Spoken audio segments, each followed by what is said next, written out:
I'd have another son, and all these girls kept coming. And so I said, out of 7 children, 6 are girls. Right. And so I don't know if I quit too soon, or maybe it would have evened out about 14 or so. I don't know. So when she got older, the story you're referring to, I shared with you, is that I told her, I said, Gina, I said, we have a lot of girls in this house. And I said, and you know there's a lot of people that always try to find fault. And, you know, when you're PK, you're always on stage. You know, people will find fault with anything that you do, you know. Anything. I mean, and so I said, and they're looking for somebody to fall. And I said, if all of you grow up and nobody gets pregnant or anything like that, that's almost a miracle. And I said, if it's going, and we don't want the people, you know how they've talking and said things about you. And so I said that I need you for the sake of your sisters. I say, because it doesn't, I can say it, but it won't matter as much as coming from you. You're the oldest girl, they're going to look to you. I need you to agree that you're not going to have a boyfriend till you're about 16. Now, let me just interrupt you and let me jump into this. Gina, you remember this whole discussion? Yes. Tell us your reaction when he said that. My thing was just like, okay, because when you're the oldest, well, my father, my mother and father, you know, when you're the oldest, they teach you to take care of the younger ones. So, and it's important to instill that in your older children, because when you teach them to take care of the younger ones, then you think about, you know, the stuff that you don't do certain things because you might not want your sisters to see it, or you want your brothers to see it. So you live an example and you just have, like at work, my nickname is Granny because I'm the youngest one, but I'm always trying to tell everybody else what to do. But it's just have like that natural like mothering thing. And so for me, it was like, okay, no problem. I'll just do it for my sister. Even when I got older and I went through my teenage rebellious years and I made up my mind I was going to college, I was getting away from everybody. And what he said about the pastor's kids were true, because you sit up and you have people just waiting just to throw stones at you. So I said always, and my father, out of the 8 kids, he was one of the ones that gave my grandmother no problems. And so some of my aunts that gave my father problems. When I was born, they would say, you know, she's going to be just like how we used to be. And it really hurt to know that people who are supposed to love you, supposed to care for you, wants to see you fail. So, and that's how it is, and that's why a lot of times with pastors' kids, I think that's why, you know, they back away from the ministry, because they see how their mother and their fathers put their heart and their soul into it, and people do them like a dog. You know, and it's really, and it's heartbreaking to see that, to the point where it's like, I don't want nothing to do with the ministry. These folks is crazy.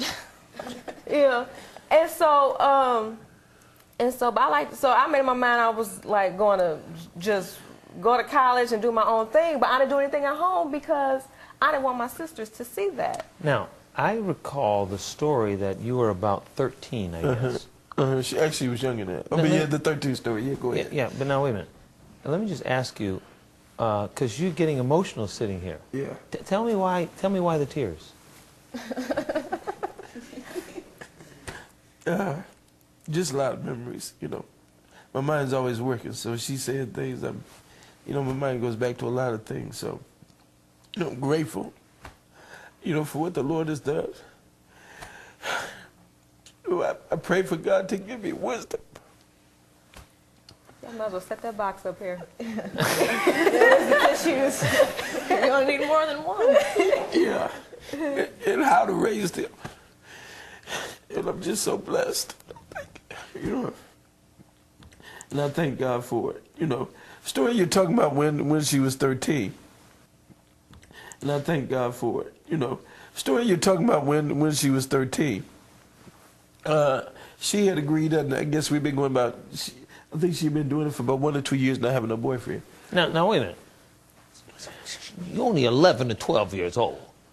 Get them while they're young. No, that's not my point. My point is, why would you be even thinking about a boyfriend at 11 or Because 12? you have peer pressure. Other kids at school are having. At 11 or 12 years old? Yeah. You had peer pressure? Kids in elementary school, kids in kindergarten.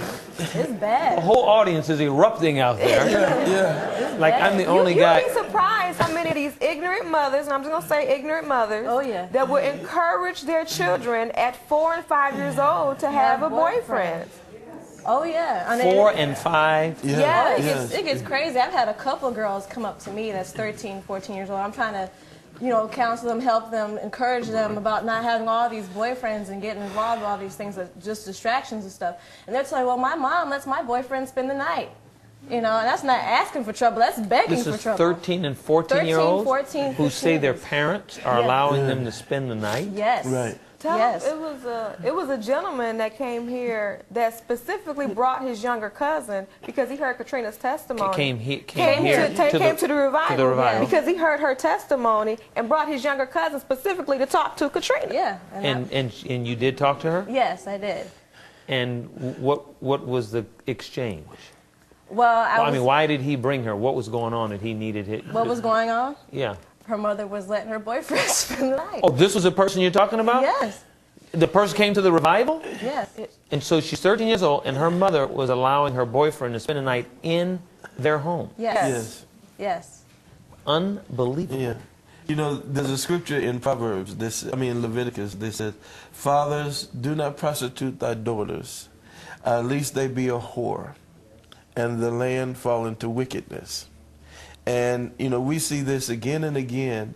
I mean, what's brought our inner cities down? And when it all boils down to, it's the lewd living. A father has a responsibility. A girl gets so much of her self-image from her father. So, it takes both parents to raise a family.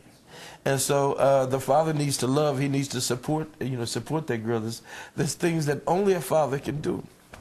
And if the girl hasn't had that love from her father, she will look for it wherever she can find it. That's right.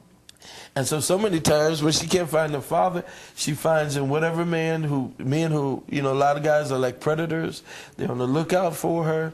And so she gets loose, fooling with loose men. And then because she's had bad relationships, she, as a self-defense mode, she gets protected. Then she finds out she can't be in a good relationship because she has a bad attitude. She's rebellious. Then she raises rebellious children. And then the rebellious children grow up, they rebel against authority, they rebel against the law, and they end up destroying our cities because these things propagate. They don't look for one person to be rebellious and sinful with. They look for as many as they can find. And so it's like a cancer. And this is what has destroyed our major cities around the country. More than anything else. You can blame whatever you want to blame. And part of it, a lot of it is, look at the welfare. When they started that, the AFDC, and I know it's, take care of the family, but one rule is that, what did they think was going to happen when they told young girls you can get pregnant and we give you money, take care of give you your own place in your home and all that, and the more babies you have, the more money you get? What did they think was going to happen? Right. And we've heard girls say, like, oh yeah, some girls in high school, I overheard them talking like, oh, I need some more money, so I'm just going to have another baby. Like, what sense does that make? And so and so people encourage people to do wrong. All right, now, back to the story. She was 13. Gina was 13. Mm-hmm. And as I recall, a friend of yours...